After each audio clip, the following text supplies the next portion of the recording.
Sveiki. Vakar draugė atvežė naują knygą, galvoju, prisėsiu. Kažkada gal turėjau pasiėmus iš bibliotekos, bet niekada taip ir nepaskaičiau. Robin Sharma rašytojo. Manau, kad daug kas labai laikėt šitą knygą. 5 valandos klubas. Pakilėkite savo gyvenimą į naują lygmenį. Skaitau vieną skyrių ir matau, kad kaip aš noriu jį įgarsinti. Noriu ir savo žinutę pasilikti ir gal kažką tai palies. Kasdieninio legendinio žmogaus filosofija. Neleiskite, kad užgestų jūsų vidinė ugnis. Neleiskite žūti savo sielos herojui. Tegu jis susikuria tokį gyvenimą, kokio yra vertas. Galite gyventi tokiame pasaulyje, kokią trokštate. Šis pasaulis priklauso jums. Tai citata. Jis buvo aukščiausiojo lygio oratorius, tikras auksaburnis. Auksaburnis ėjo 90-metį metų ir jo legendinė karjera artėjo į pabaigą. Jis buvo gerbiamas visame pasaulyje kaip įkvėpimo didmeistris, kaip lyderystės legenda ir kaip žmogus, kuris padeda kitiems realizuoti vidines dovanas. Nesaugiame ir netikrumo apimtame pasaulyje auksaburnio renginiai sutraukdavo minią žmonių, kurie ne tik troško gyventi kūrybiškai ir produktyviai, jie taip pat aistringai norėjo pasitarnauti visai žmonijai ir palikti palikimą ateities kartomis. Auksaburnio veikla buvo unikali, jo įžvalgos padėdavo žmonėms pažadinti ir tvirtą vidinį karį, ir jausmingą poetą slypinti širdyje. Auksaburnio žinia atskleisdavo paprastiems žmonėms, kaip siekti sėkmės aukščiausiose verslo sferose ir drauge gyventi magišką gyvenimą. Žmonės grįždavo pagarbios baimės jausmas, kuris buvo užslopintas, kai atšiaurus ir šaltas išorinis pasaulis sukaustė mūsų vidinį genialumą. Auksaburnis buvo aukštas ir nuo metų naštos šiek tiek gungtelėjęs. Į sceną jis užlipo rūpestingai statydamas kojas, bet jo žingsniai buvo grakštūs. Buvo apsivilkęs elegantišku pilku kostiumu su balkšvais dryželiais. Veidą puošė akiniai melsvais stiklais.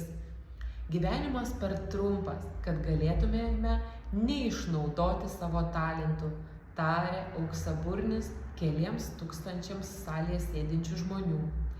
Gimę jūs gavote galimybę tapti legendiniais. Tai ne tik galimybė, bet ir jūsų atsakomybė. Jums lemta realizuoti projektus, kurie prisidės prie mūsų mažos planetos gerovės. Turite susigrąžinti savo prigimtą suverenitetą, kurį iš jūsų yra atėmusi civilizacija. Turite susigrąžinti savo didybę globalioje bendruomenėje, kurios didžioji dalis narių labai domisi brangiais daiktais, bet retai investuoja į savo asmenybę. Jei norite tapti lyderiais, turite, netgi privalote, nebebūti kibernetiniais zombiais, kurie negali atitraukti nuo savo skaitmeninių įrenginių.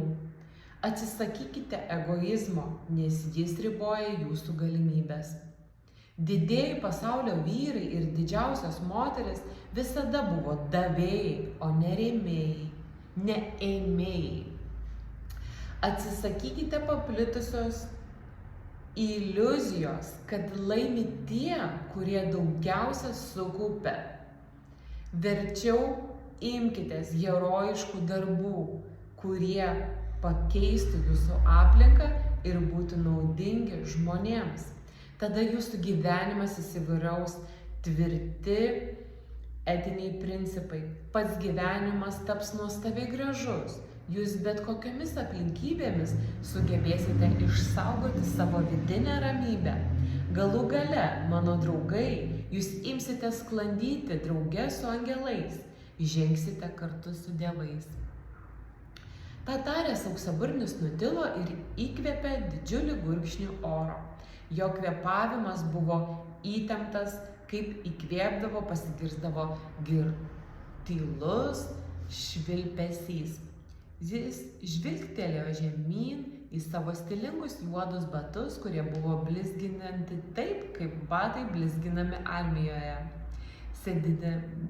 Sėdintieji pirmoje eilėje pamatė, kad jo raukšlėtų, bet kitados gražiu veidu nuriedėjo ašara. Auksaburnio žvilgsnis kelias akimirkas buvo nukreiptas žemyn. Jis šiek tiek svyravo ir tylėjo, bet atrodė, kad tuoj sugriaudės kaip perkūnas. Keli klausytojai neramiai muistėsi kėdėse. Tada auksaburnis padėjo ant staliuko mikrofoną, kuris buvo jo kairėje rankoje, o dešinėje ranka iš kelnių kišenės išsitraukė tvarkingai sulankstytą nosinaitę, nusivalė veidą ir tęsė. Kiekvienas jūsų turi savo pašaukimą. Kiekvieno jūsų sieloje gyveno instinktas, kuris skatina jūs siekti tobulumo. Nė vienas iš jūsų, kurie dabar yra šioje salėje, neturi likti įklimpęs į masinės vidutinybės pelkę. Nė vienas neturi susitaikyti su neprofesionalumu, kuris dabar taip paplitęs verslo srityje. Visi apribojimai yra tik įsitikinimai, tačiau daugybė gerų žmonių mano, kad apribojimai yra realūs. Man skauda širdį, kai matau, kiek daug potencialiai galingų žmonių yra įsitikinę, kad jie negali būti nepaprasti, kad negali tapti tikrais profesionalais. Prisiminkite, kad visos jūsų baimės ir pasiteisinimai yra melagingi. Visos abejonės yra vagys. Dauguma klausytojų išgirdę šios žodžius linktelėjo. Vienas kitas pradėjo ploti ir prie jų prisijungė kiti. Suprantu jūs, tarė auksaburnis, tikrai suprantu, visiems pasitaiko sunkių laikotarpių. Tada jums atrodo, kad gyvenimas klostosi visai ne taip, kaip jūs įsivaizdavote vaikystėje, kai dar buvote kupini vidinės ugnies ir tikėjotės stebuklais.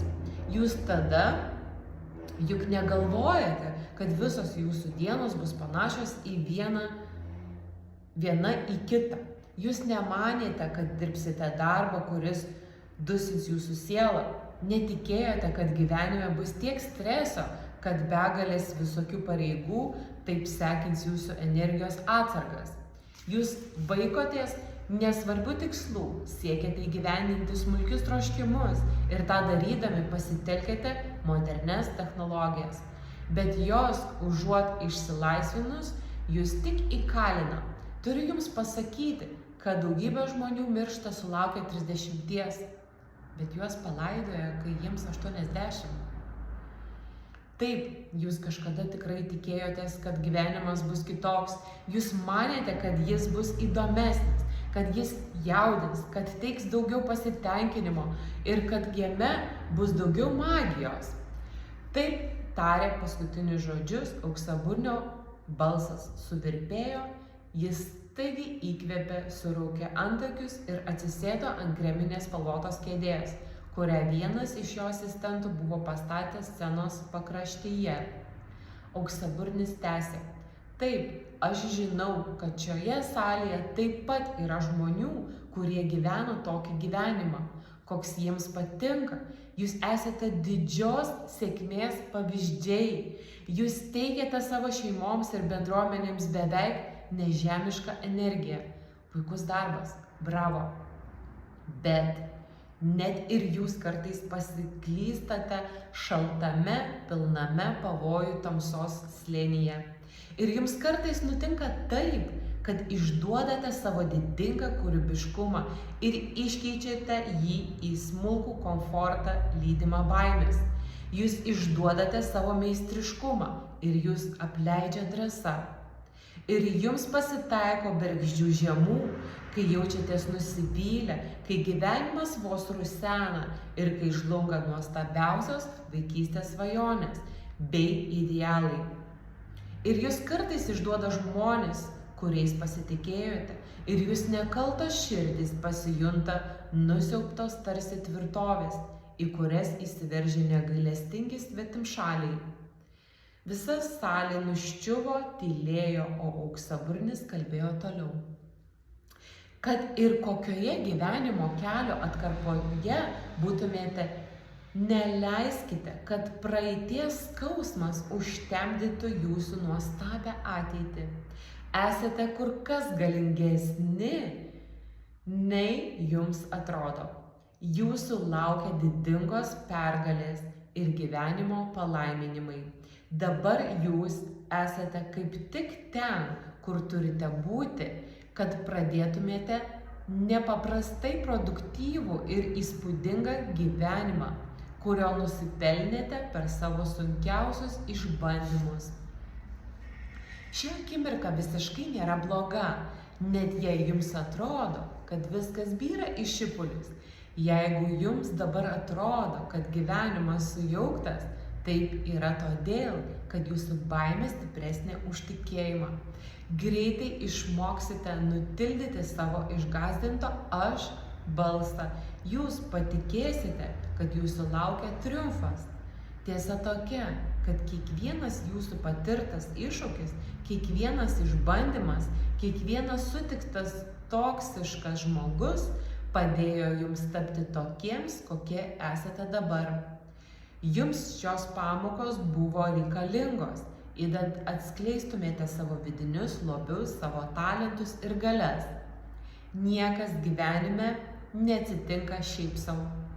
Dar nieko nepraradote. Dabar kaip tik esate ten, kur turite būti, kad pradėtumėte naują gyvenimą ir realizuotumėte didžiausius savo troškimus. Jūs susikursite savo imperiją ir pakeisite pasaulį, tapsite istorijos kūrėjais.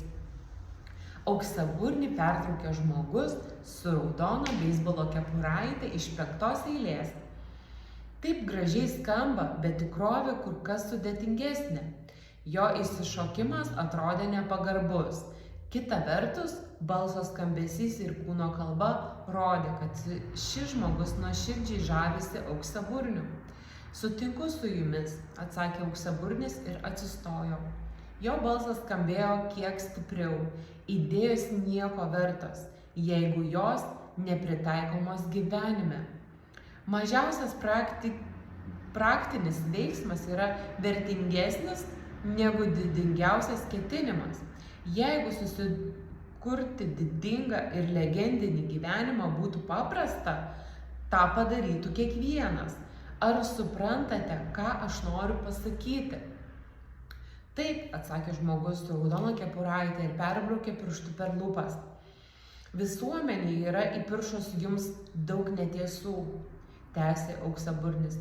Tačiau, jei norime realizuoti savo galimybės, turime sunkiai dirbti, turime būti visiškai atsidavę, turime nebijoti palikti saugaus uosto.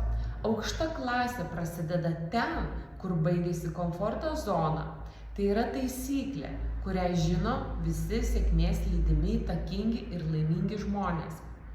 Žmogus su raudona beisbolo kepuraite linktelėjo ir kiti klausytojai.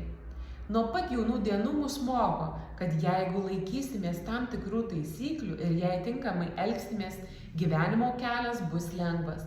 Bet jeigu staiga iškyla kokia kliūtis, mes padarome išvadą, kad kur nors suklydome. Auksaburnis uždėjo ranką ant kėdės atlošo, vėl atsisėdo ir tęsė. Mūsų kultūra skatina minkštus, silpnus ir delikačius žmonės, kurie nesugeba valdyti įsipareigojimų ir kurie atsisako savo troškimų. Kai tik jų kelyje pasitaiko bent mažiausia kliūtis, auksaburnis garsiai atsiduso. Sunkumai yra gerai. Jeigu norite tapti didingi ir pažadinti savo vidinį genijų, jums bus nelengva. Tai sunkus sportas, bet savo galimybių ribas praplečiant tik tiek, kurie nebijo rizikos. Gyvenimo kelyje jums pasitaiko kentėti, bet ta kančia iš tikrųjų yra didžiausia pasitenkinimo šaltinis. Pagrindinė laimės ir vidinės ramybės sąlyga yra ryžtas padaryti viską, kas priklauso nuo jūsų. Štai džiazo legenda Milesas Davisas įstengė peržengti savo galimybių ribas. Mikelandželas padarė didžiulę mentalinę, emocinę, fizinę ir dvasinę auką, kad tik galėtų susikurti savo nepaprastus kūrinius. Rosa Parks, paprasta, bet labai drąsi juodaodė siuvėja, buvo skaudžiai pažeminta už tai, kad autobuse neužleido vietos baltajam keleiviui. Bet šis jos poelgis įkvėpė galingą pilietinį judėjimą. Čarlzas Darvisas ištisus 8 metus kantriai studijavo vėžiagyvius ir šių tyrimų pagrindu susiformulavo rūšių evoliucijos teoriją. Tokiems žmonėms dažnai priklijuojamos bepročio etiketės, bet mes daugybę laiko praleidžiame socialiniuose tinkluose, bendraudami su virtualiais draugais ir žaisdami agresyvius vaizdo žaidimus. Auksaburnis atidžiai pažvelgė salę, lyg būtų jautęs pareigą pažiūrėti į akis kiekvienam paskaitos dalyviui. Tada tęsė. Stephenas Kingas buvo anglų kalbos mokytojas. Jis dirbo kalbykloje, kad galėtų išlaikyti šeimą, bet tada jis parašė romaną Kerė ir netrukus labai išgarsėjo. Beje, pridūrė auksaburnis, Kingas iš pradžių šio romano rankraštį išmetė į šiukšliadėžę. Jis nepasitikėjo savo jėgomis ir net negalvojo pakovoti už save, bet rankraštį šiukšliadėžėje netikėtai aptiko jo žmona. Ji nuvalė nuo lapų cigarečių pelinus, perskaitė tekstą ir privertė savo vyrą baigti romaną. Kingas pasiūlė savo kūrinį vienai leidyklai, bet jo honoraras iš pradžių buvo tik $2500. Jūs rimtai kalbate? Paklausė moteris, sėdinti prie pat scenos. Jos galvą puošė prašmatni žalia skrybėlaitė su raudona plunksna. Taip, atsakė auksaburnis. Vincentas Van Gogas per savo gyvenimą nutapė apie 900 paveikslų. Nupaišė daugiau kaip 1000 piešinių, bet garsus tapo tik po mirties. Van Gogo kūrybą skatino ne ego ir nesiekis išgarsėti. Jis norėjo realizuoti savo kūrybinės jėgas ir jam buvo nesvarbu, kokie išbandymai jo laukia. Tapti legendomis nėra paprasta, bet aš rinkčiausi būtent tokį kelią, tai yra geriau negu įklimpti kasdieninio gyvenimo rutinoje, tvirtai tarė auksaburnis. Noriu jums pasakyti, kad ten, kur yra jūsų didžiausias diskomfortas, taip pat slypi jūsų didžiausias galimybės. Viskas, kas dabar jūs trikdo, kas jums kelia nerimą ir kam jūs priešinatės, tik nurodo kryptį, kurią turite pasukti. Tai yra durys, pro kurias žengę pateksite į savo didingumo erdves, tapsite laisvi ir kūrybiški. Priimkite naujas galimybės, užuot jų atsisakę. Eikite ten, kur jums eiti baisu, ir jūs atgausite savo pamirštas galias. atgausite nekaltumą ir vėl pajusite pagarbę baimę gyvenimui. Visa tai, ko netekote, kai baigėsi jūsų vaikystė. Auksaburnis netikėtai užsikosėjo. Iš pradžių kosulys buvo visai lengvas, bet paskui sustiprėjo, regėjos, lyg jį iš vidaus būtų draskiusios kokia nors velniška jėga. Scenos pakraštyje stovintis vyrukas trumpai kirptais plaukais kažką pasakė į mikrofoną, kuris buvo pritvirtintas prie juodo švarko atlapo. Salėje šviesos prigeso, arčiausiai scenos sėdinti žmonės atsistojo, nežinodami, ką daryti. Prie auksaburnio nuskubėjo labai malonios išvaizdos moteris juoda suknele. Scenoje sukaukšėjo jos aukštakulniai bateliai. Moteris buvo auksaburnio komandos narė. Kai ji atsidūrė šalia, auksaburnis sukniubo ant scenos, lyg nuo smūgių apsvaigęs boksininkas paskutinėme sunkios kovos raunde. Griūdamas jis prasiskėlė galvą ir mažą srovelę iš žaizdos ėmė tekėti kraujas. Rankoje jis tebelaikė nosinaitę, šalia gulėjo jo akiniai, kad tik spindėjusios akys buvo užmerktos. Tai va, mielieji, gyvenkime.